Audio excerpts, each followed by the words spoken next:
अवतार मेहर बाबा की जय. The external renunciation may to a certain extent help the internal renunciation, but if one is really internally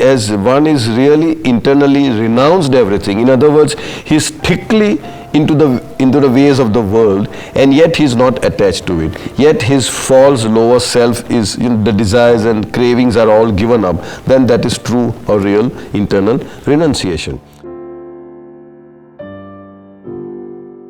So your Baba says spirituality does not require the external renunciation of worldly activities or the avoiding of duties and responsibilities, because Baba has paid a lot of importance and emphasis on performance of one's duties and responsibilities. It only requires that while performing the worldly activities or discharging the responsibilities arising from the specific place and position of the individual, the inner spirit should remain free from the burden of desires.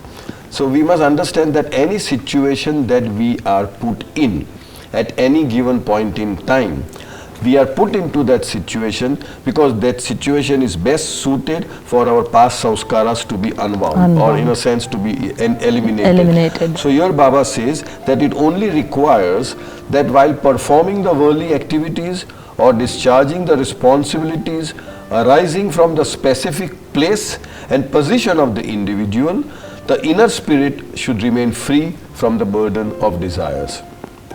Perfection consists in remaining free from the entanglements of duality. Time and time again Baba is saying, like, you enjoy everything but do not be attached to it. Amass any amount of wealth but do not allow yourself to be owned by any part thereof through attachment. Such freedom from entanglement is the most essential requirement of unhindered creativity. Time and time again Baba has given a lot of importance to creativity, just as how sometime earlier I had said the three important words about enthusiasm, cheerfulness and equipoise. In the same way Baba gave a lot of importance to creativity, right? But this freedom cannot be attained by running away from life or for fear of entanglement.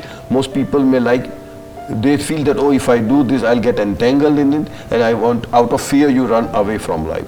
This would mean denial of life. Baba doesn't want us to be recluse and not go out into the open and face life. This would mean denial of life. Perfection does not consist in shrinking from the dual expressions of nature. Right. The attempt to escape from entanglement implies fear of life.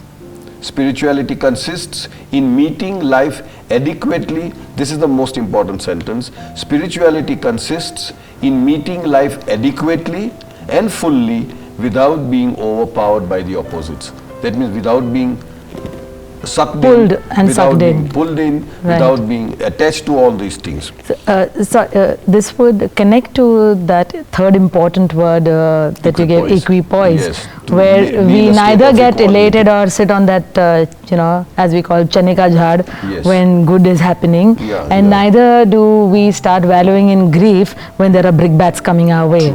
True. And we are equally poised to handle both of it without being affected by either. True. Right. Again I'll repeat, spirituality consists in meeting life adequately and fully without being overpowered by the opposites. It must assert its dominion over all illusions, however attractive or powerful. Spirituality, that kind of anchoring is there. Has to be there. So without being affected by anything that happens in life, you continue doing what your place and position in life expects you to do, duty bound and responsibility bound. Without avoiding contact with the different forms of life, a perfect one functions with complete detachment in the midst of intense activity. This is from Discourses, 7th edition, page 14-15, if somebody wants to read more on that. Right? So basically, it is such a practical approach that spirituality is not something high funda in a sense of doing some miracles, or as you rightly say, going into a seclusion or recluse and not having any connection with life. It is basically to live life fully, adequately, without being caught up in the desires and attachments. Right. So that's what.